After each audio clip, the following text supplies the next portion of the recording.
Hello everybody and welcome back to Command Point. My name is Ryan, and in this video Shane and I discuss the new Assault Intercessors from the Warhammer 40,000 Indomitus box and what they could mean for Space Marines if they make their way into Kill Team. Yeah. I mean, so they can obviously take I'm assuming the sergeant can probably take that plasma pistol if that's what I'm looking at. Yeah. And there's also that upgraded heavy bolt pistol that's 18 inches now that they can take. Mm-hmm. That's pretty nice to have an 18-inch pistol with AP1. Uh, and then of course I think the highlight here is the upgraded chainsword, which this is the thing that to me would really put the Reavers out of business, kind of. Yeah. It would depend on the cost if they did port these models to Kill Team. But for the Reaver Sergeant would get, what is it, 3-4 attacks if they took it. Yeah, they'd get 4 attacks if they took the combat knife, assuming he's a sergeant as well. Yeah. So with the chainsword, yeah, it would be the same thing because you get the extra attack, except now this chainsword is AP1 instead of no AP. Right. And that's really nice. I mean, I don't know how many of these you could take. If this is like the upgraded chainsword, do you know if this is just for the sergeant or can the regular assault intercessor take that? Oh no, that's for all of the Assault Intercessors. They all have access to that. It's called an Astartes chainsword now. Oh, interesting. So, yeah. So, what's interesting about naming it an Astartes chainsword is that, like other Imperium factions, such as Sisters of Battle and Imperial Guard or Astra Militarum, they're still going to have their chainswords, and I assume they're going to maintain the same stat line that they've always had as being Strength User, AP 0, 1 damage, gives an extra attack.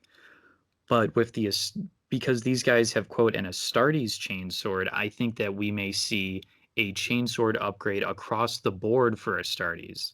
So units like company veterans that by default come with a chainsword option could also be seeing a bump in getting an AP -1 for their Yeah. chainsword.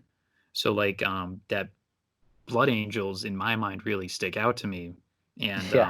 and other close combat sub factions for Astartes just be like with the Blood Angels, they get +1 to their wound roll, and then they're going to get this AP from the chainsword attack. So they're already better at wounding. They're great at hitting, and now they're going to get AP. Like some of the models that you've made in your Blood Angels roster that we've seen you running, um, like some of these guys got like 5-6 attacks with chainswords. The double So now you chains. yeah, the double chain swords on all the veteran sergeants. So that could be super interesting if they go through and have every model in the Astartes roster gain a just a better chainsword, basically. Yeah, no, I mean Um, that's the thing I thought of when I saw this was the whole like Astartes chainsword thing. Actually, when you mentioned that, the first thing came to my mind was that Blood Angels list. Just imagining all those guys with AP1. Oh yeah, man, the T3 would be crying, dude. They because could. you've got like 2 or 3 models in that roster that have like 5 attacks base, and they Oh all yeah, got chain swords or something like that, right? yeah, and a lot of them Yeah. have 4 attacks, 3 attacks. I think it's really good if it's in Kill Team. Um, that would seriously bump up melee Astartes. I mean, not only is there AP and stuff, and AP1 is like a really nice sweet spot for a lot of like models that you're attacking. Like, usually Hmm. don't need more than AP1 if you have like if you're getting attacks through. And these are chain swords, so you're getting an extra attack with it. So like, yeah, it's very good. If bring these to Kill Team, which I mean, I can't imagine why they wouldn't. Um, I wonder if how much more they're going to cost than a regular intercessor.